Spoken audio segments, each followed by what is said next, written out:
This is Marrakesh, a city of souks, palaces, and an energy that's absolutely magnetic. But beyond the Instagram posts and the news articles, what is it really like to wander these bustling streets? In this vlog, I'm sharing my honest opinions, the highs, the surprises, and everything in between. Good morning, it is 5:20. It's the day after a very hectic time at World Travel Market, a big travel expo in London, and I am just about to leave for the airport to board a flight to Marrakesh.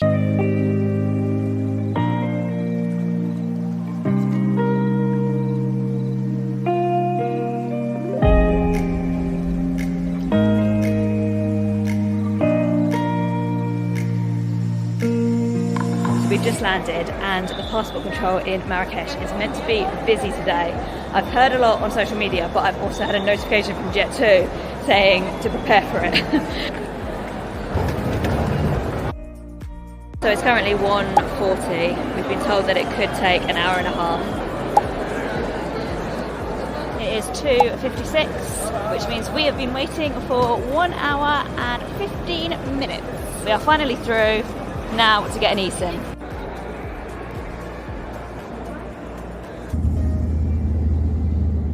We have arrived at our Riad, and I always completely forgot that I booked a private Riad in Marrakesh on Airbnb. It wasn't even that expensive, so let me show you around.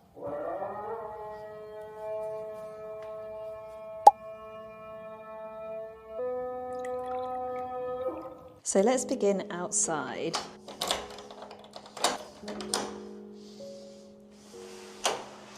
So it's right in the Medina, in the Casbah, super quiet. And then we go in, and we go around. Got this Arabic art on the walls. And then through here, we've got a swimming pool. Won't be doing many lengths, but so nice for a refreshing dip. Then we've got gorgeous Islamic artwork on the walls there. Then they left some mint tea for us, which was absolutely lovely. Some water and some little biscuits as well.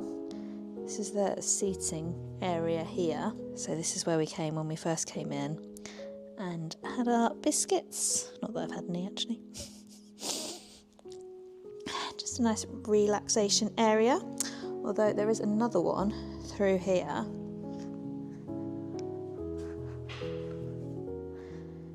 Dining table,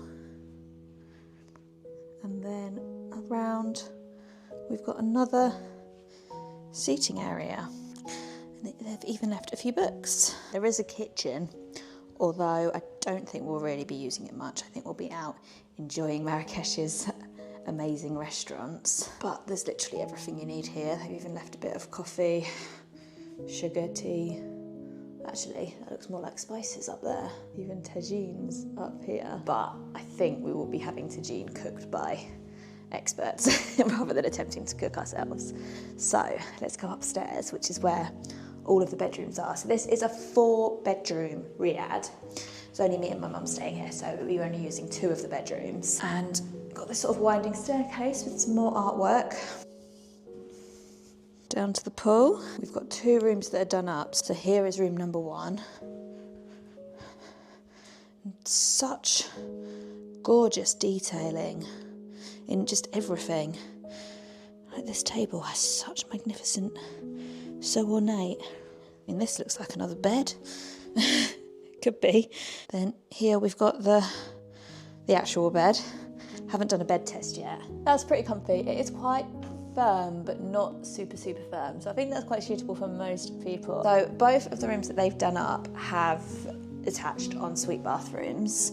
This one has massive bathtub. Like, what's this? It's huge. Then there's a shower over it. Again, everything is just so ornate. Like, look at all this detail. Just in everything. Even the soap dispenser, and again the wardrobe. I love this. I've only been to Morocco once before, and I just went to Tangier. Stayed in a Riad there. I've got a full video about that if you want to check that out. And it was the same thing, just the detailing just was so intense.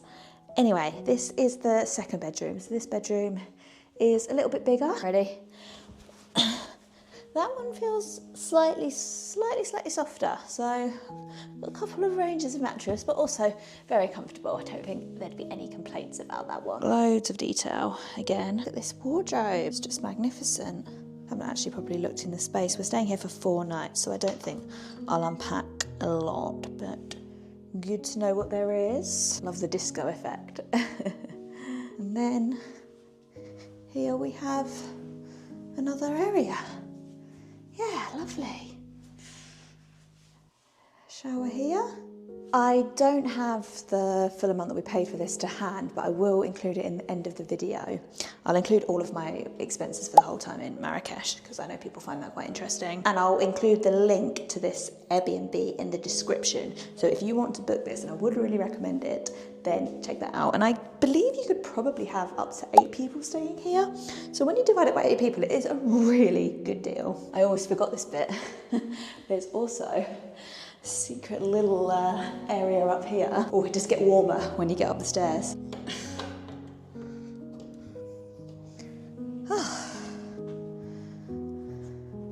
And there's a lovely little rooftop with just loads of space just to chill out. I've not actually been up these stairs yet, but let's go have a look. Nice. So you can see where we are, right in the heart of the Casbah. Wow, this is really, really cool. So I am super happy with this riad, and it is right in the heart of Marrakesh.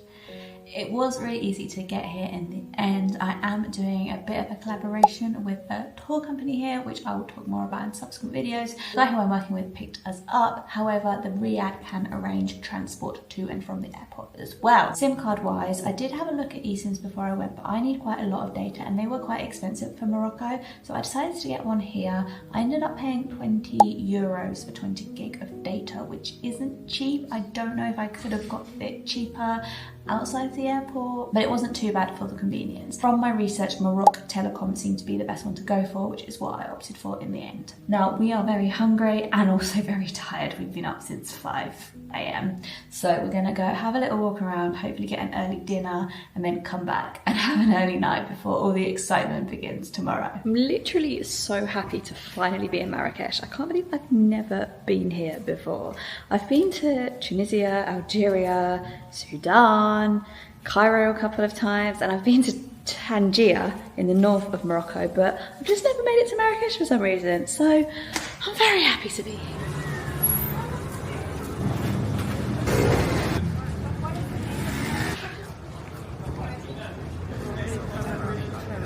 So we've not made it that far, but we came to Cafe Casbah to get dinner. It's been a very long day, so this will go down a treat. We've got a tagine and a couscous, which we've realised are pretty much the same dish, just with different ratios of things, but it all looks pretty tasty. Good morning from morning number 1 in Marrakesh. I woke up about an hour ago, I had to do some work, but I'm just getting ready now, and at 8:45 we are being served breakfast downstairs. So I'm really excited for this. We've ordered a Moroccan breakfast. They were very happy to cater for any dietary requirements, but I had such a good Moroccan breakfast when I was in Tangier a few months ago. So let's go and see what this one has on offer. Looks like peanut butter. Maybe it is. It tastes like a sweet kind of nut butter.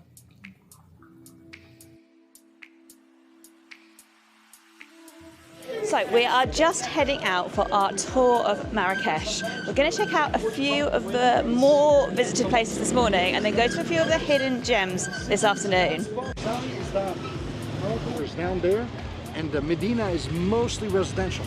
Yeah. 1.5 million inhabitants in Marrakesh. I would estimate at least half of them live in the old city. You can see several sets of walls. Again, because this was a military site. This is really interesting. This is the North African style of minaret. And Yusuf, our guide, just explained that this is traditional of all of North Africa, and it is due to a story in the Quran about Muhammad giving the call to prayer from a date tree, from around a date tree. So the pattern in these minarets is supposed to represent the date trees that were part of this biblical story. These structures are part of the works that are going on to the mosque.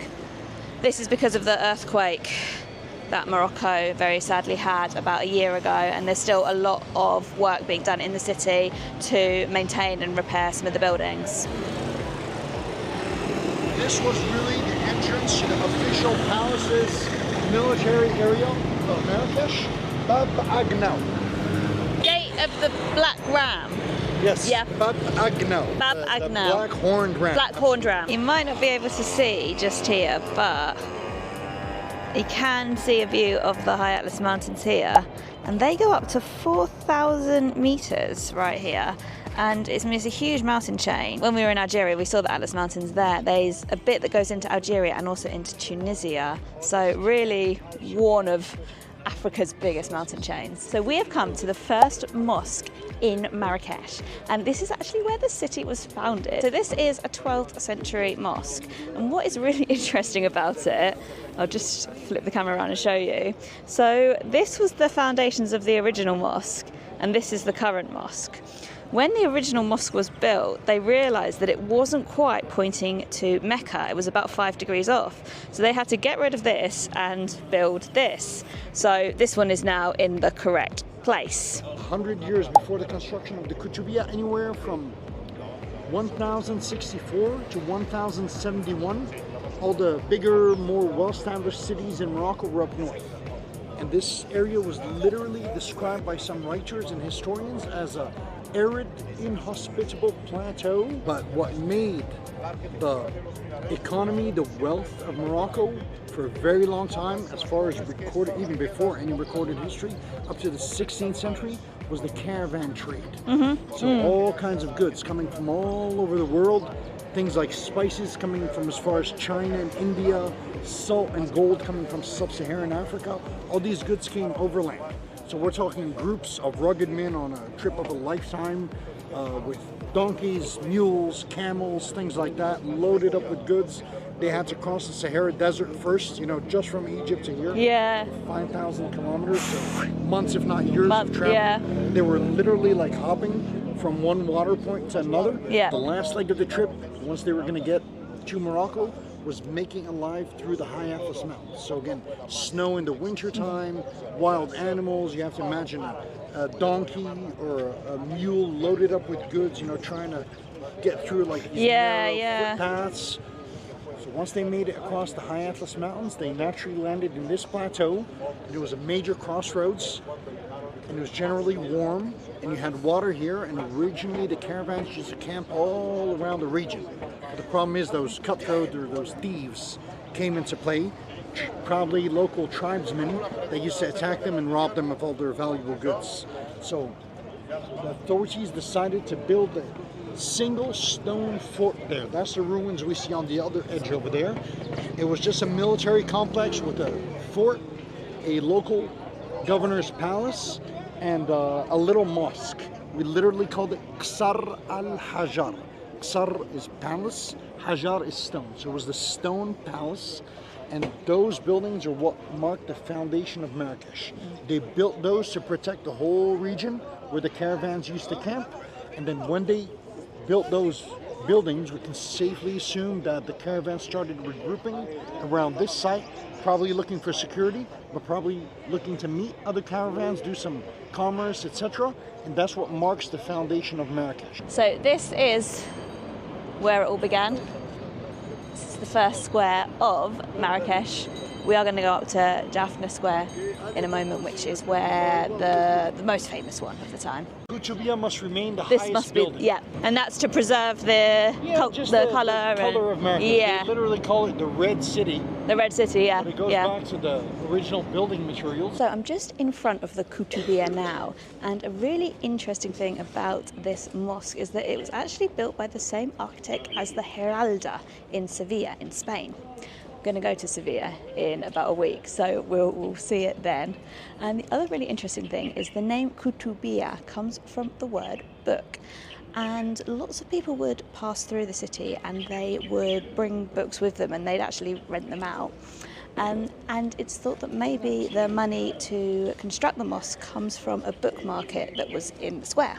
So there's loads of juice stalls lining the square and they stay open all day, so you just come for a fresh pomegranate juice, as it is pomegranate season.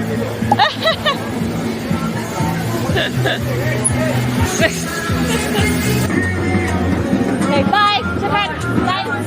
Another 50! Cheers! Morocco is really famous for its agriculture. It's probably still the biggest employer of Moroccans. Like Yves Saint Laurent, I don't know, like Majorelle. Okay, thank you.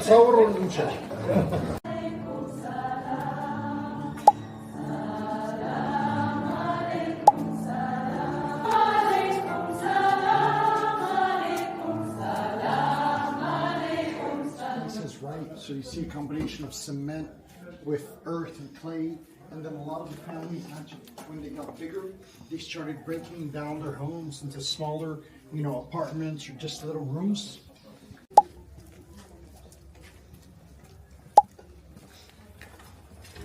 So, Youssef, could you please explain the difference between the Medina and the Kasbah? So, the Kasbah is the more traditional clay or mud or adobe construction, the more Saharian inspired construction. And so Kasbah really means the fortified place. So generally in the countryside, the Kasbah is a fortified village, or maybe even a fortified granary where the villagers would store their valuables, their grain, their cereal, etc. When we're in the cities, Kasbah refers more to a military post or a military fort. So that's Kasbah. Medina just means city in Arabic. So you can say Medinat London, Medinat Paris, Medinat New York. But in Morocco, Medina has come to mean the historic part of town. And it's generally surrounded by the city walls. Inside of Medina, you have the more traditional neighborhoods, mostly residential areas, but a lot of souks, marketplaces, squares, etc. And that's the difference between a Medina and a Kasbah.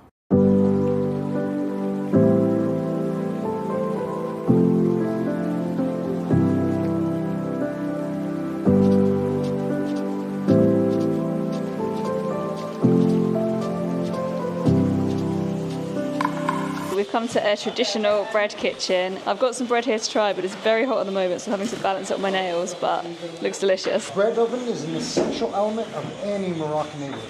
I always say the Moroccan food pyramid built on bread. Yeah.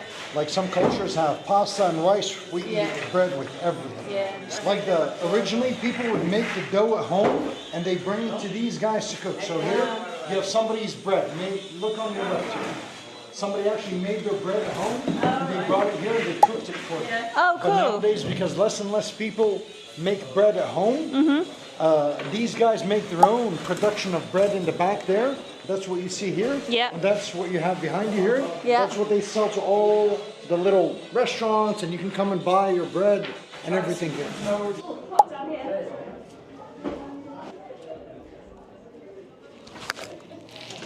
Ready, 1, 2, 3. Down your back's like that. Give her a hand, she's going to burn the bread. Okay. You hear Claire at the bottom? So we've come to one of the oldest riads in Morocco for lunch. It's now a lovely looking restaurant and also a library. They've got a terrace which we're just up on now, but we are actually going to go down into the courtyard to eat.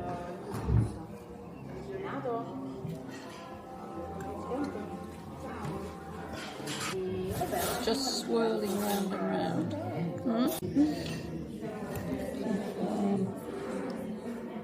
So this restaurant, Dar Sharifa, it was actually named after a noble lady who lived here. Apparently she was probably married but was more important than her husband. It's now part of a Moroccan-owned business that has regenerated a lot of the riads, generated a lot of them into hotels, but it's now started regenerating some of them into restaurants as well. They own a couple of other restaurants and a tea house in the city.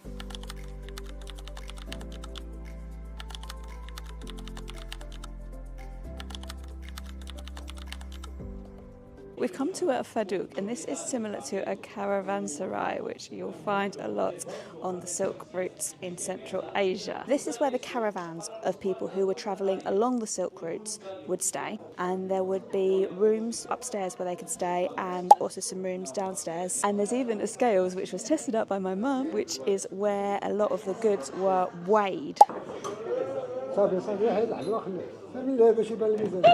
We have come to definitely the busiest place that we've been to all day, and this is the madrasa. So a madrasa is a Muslim school. This was used as a Muslim school from the 16th century until the start of the 20th century when the French arrived, 1912 I believe it is, and it's very, very elegant. In fact, actually, this wasn't the actual university, this was more the sleeping quarters for the university, but it has the traditional Islamic decoration and architecture that you'll see in lots of mosques in the region. And it's just very stunning.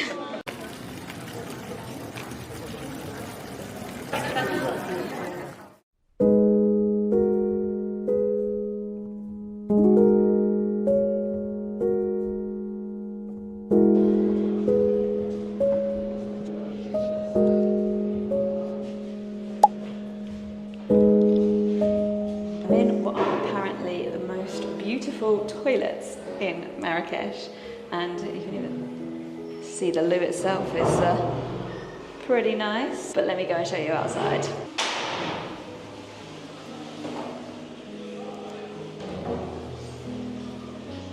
Shukran.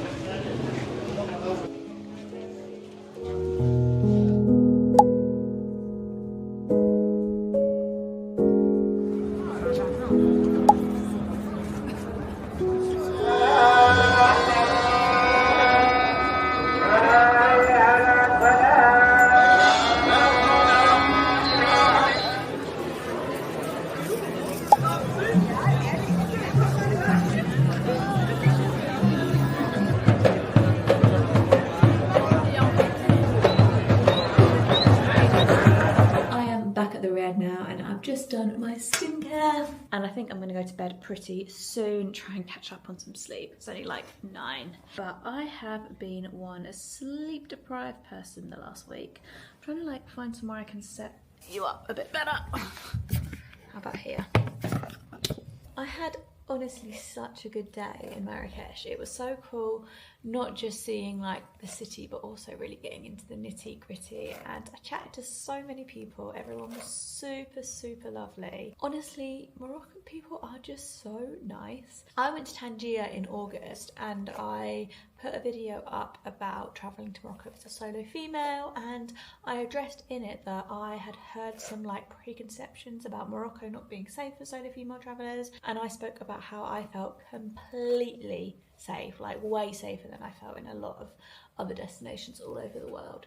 And some people did comment like, oh well, that's Tangier, what about Marrakesh? The people are so lovely, everyone is very friendly. Obviously some people want to make sales, some people are, you know, selling things and they want to make tourists aware of what they're selling. I personally haven't found anyone to be too pushy. So yeah, we will see how the next couple of days go.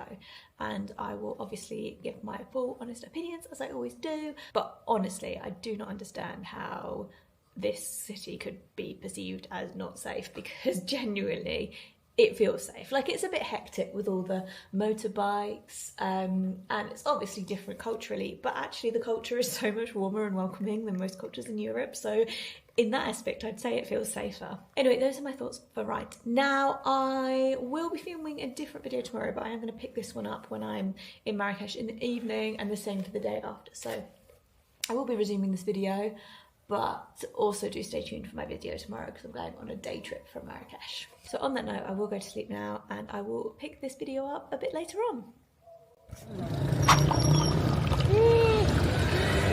That's all right.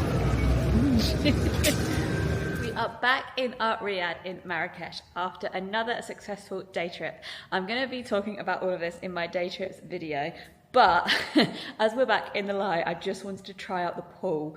I think it is pretty cold, but if I'm in a Riad with a pool, I'm going to use it. So here goes nothing. Stay warm.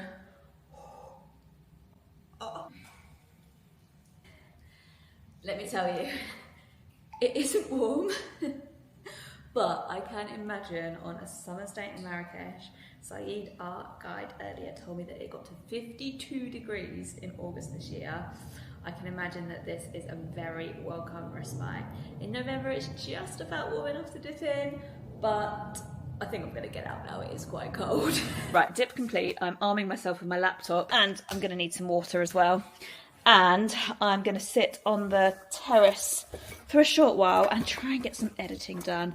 I have so much editing to do, and being the very busy person I've been, I have been struggling to keep on top of it all, but hopefully I will be able to get another video out by Wednesday. I try and do Wednesday and Saturday every week.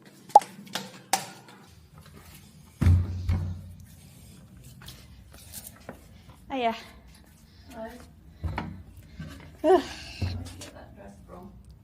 ASOS actually.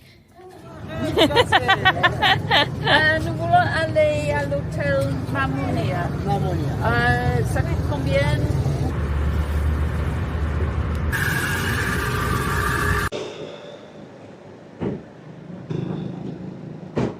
So we've come to La Mamounia.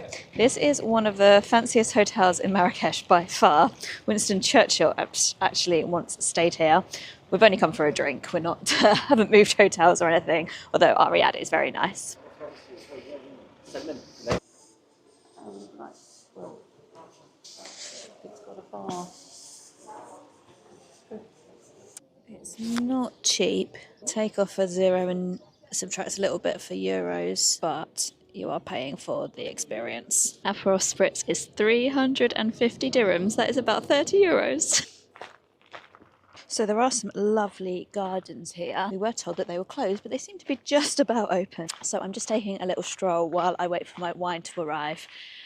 Not a cheap place to have a drink, but you are kind of paying for the ambience and the atmosphere, and it is a beautiful hotel. So you can see the rooms here with balconies, and then this is all the grounds. If you want to drink in Marrakesh, you absolutely can in licensed premises, but most restaurants won't serve alcohol. They'll serve usually 0% beer and a really good range of mocktails. I am coming to Morocco off the back of a really busy week in London, so I'm quite happy to not be drinking. And actually, I do love that they actually have a selection of good mocktails that aren't too sugary here. However, I have gone for a glass of wine tonight as they had some Moroccan wine and I was quite keen to try it. I've gone for a rosé and they actually only serve it at this hotel. I love little features like this, but you'll find this all over Morocco. Right, let's go back and see if the wine has arrived out of the garden into the outside patio area.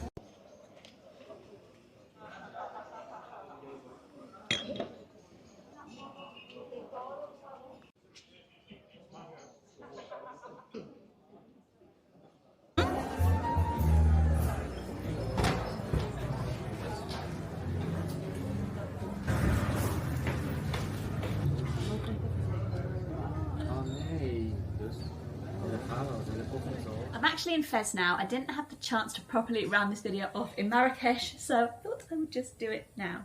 So if you can't guess by my video, I loved Marrakesh.